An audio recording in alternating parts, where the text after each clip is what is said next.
राजकीय कर्मचारियों हेतु खुशखबरी है। केंद्र का बहुत बड़ा फैसला है। एनपीएस के विरोध के बाद ओपीएस की बढ़ती मांग के बीच यूनिफाइड पेंशन योजना मंजूर की गई है। 23 लाख कर्मचारियों को इसको फ़ायदा मिलने वाला है। केंद्रीय कर्मचारियों को बेसिक सैलरी की आधी पेंशन की गारंटी इसमें दी गई है। तो यानी एनपीएस और ओपीएस के स्थान पर अब यूपीएस पेंशन योजना लागू कर दी गई है। और इसके अंदर आज हम ये जानेंगे कि तीनों पेंशन स्कीम में यानी कि हमारी जो ओल्ड पेंशन स्कीम है ओपीएस, नेशनल पेंशन स्कीम जो एनपीएस है और यूनिफाइड पेंशन स्कीम जो कि हमारी नई पेंशन स्कीम है यूपीएस, इसके अंदर क्या क्या जो कि अंतर है तीनों के अंदर वह देखेंगे। और एक गणना करके भी देखेंगे कि 25 साल की सेवा और 50,000 रुपये के मूल वेतन पर गणना किस प्रकार से रहेगी, यूपीएस में ग्रेजुएटी का नुकसान होगा या नहीं होगा, और भी बहुत कुछ आपको आज की इस वीडियो के अंदर मिलने वाला है।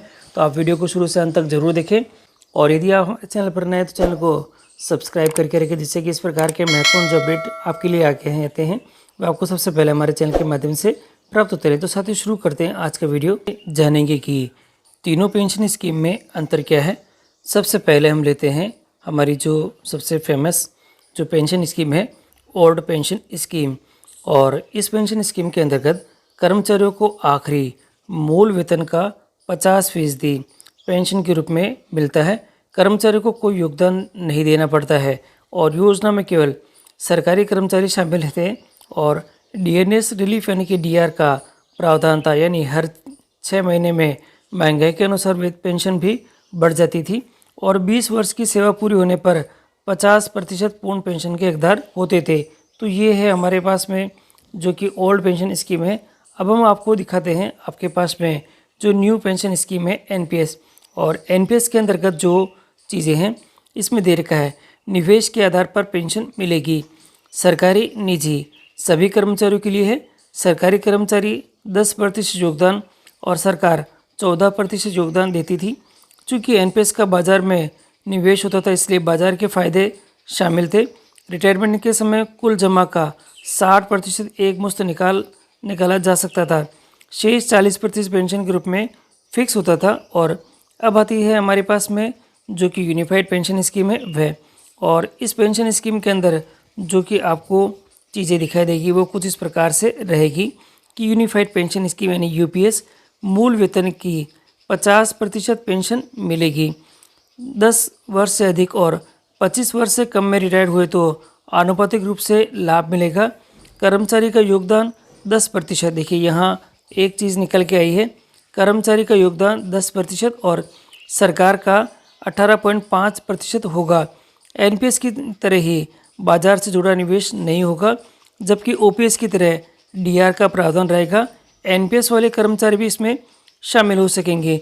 तो यहाँ पर एक मोटी मदद निकल के आई है कि 10 वर्ष से अधिक है और 25 वर्ष तक में आपको रिटायरमेंट हुए तो आनुपातिक रूप से आपको लाभ मिलेगा। और कर्मचारियों को योगदान 10% रहेगा, सरकार का यहाँ पर 18.5% रहने वाला है। एक उदाहरण के साथ इसको समझने की कोशिश करते हैं और वह इस प्रकार से है। एक उदाहरण के माध्यम से इसको समझते हैं। 25 साल की सेवा और 50,000 के मूल वेतन पर गणना करते हैं और तीनों भी देखते हैं कि क्या यहाँ निकल के आता है।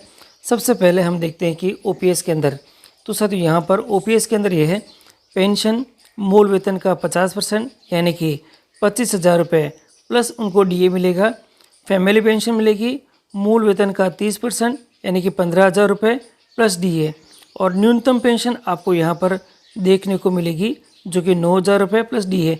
तो तीनों ही तरह की पेंशन आपको यहाँ पे नज़र आ रखी है। देखिए ओपीएस में अगर 50,000 रुपये मूल वेतन है तो 25 साल की सेवा पर आपको जो पेंशन मिलेगी वो 25,000 रुपये है। फैमिली पेंशन 15,000 रुपये है और न्यूनतम पेंशन आपको यहाँ पर 9,000 रुपये दिखाई दे रही है। अब जो हमारे पास में यूपीएस है इसके अंतर्गत हम देखते हैं कि क्या स्थिति रहने वाली है। तो पेंशन आपके रहेगा मूल वेतन का 50% यानी कि 25,000 रुपये प्लस डीआर आपको यहाँ पर मिलेगा। तो यहाँ पर कुछ यहाँ पर सेम दिखाई दे रहा है। फैमिली पेंशन भी यहाँ पर मूल वेतन का 60% दी गई है यानी कि 30,000 रुपये प्लस डीआर आपको रहेगा। और जो न्यूनतम पेंशन है वह 10,000 रुपये यहाँ पे दिखाई दे रही है। तो आप कंपेरेटिव यहाँ पे कर सकते हैं कि कौन यहाँ पर जो ज़्यादा यहाँ पर बेटर है और यूपीएस बेहतर है। यहाँ दे रखा है पेंशन योजना का खाका तैयार करने वाली समिति के चेयरमैन रहे पूर्व कैबिनेट सेक्रेटरी टीवी सोमनाथन का कहना है कि एनपीएस की तुलना में यूपीएस 99% तक बेहतर है। इसमें निश्चित पेंशन का विकल्प आपको दे रखा है। एक चीज़ और यहाँ पर आती है कि यूपीएस में ग्रेजुएटी का नुकसान आपको दिखाई दे रहा है। यहाँ देखिएगा, आपको एक चीज़ यहाँ पे दिखाई दे रही है, 25 साल की नौकरी और 50,000 रुपये के मूल वेतन पर पुरानी पेंशन में ग्रेजुएटी 12,37,500 रुपये बनेगी, जबकि यूनिफाइड पेंशन स्कीम में यह 9,37,500 रुपये बनेगी। तो ग्रेजुएटी में आपको यहाँ पे नुकसान देखने को मिल सकता है। और ये जो कैलकुलेशन है वह महेंद्र सिंह ठाकुर, महासचिव आयकर कर्मचारी महासंघ MPCG ने बताया गया है।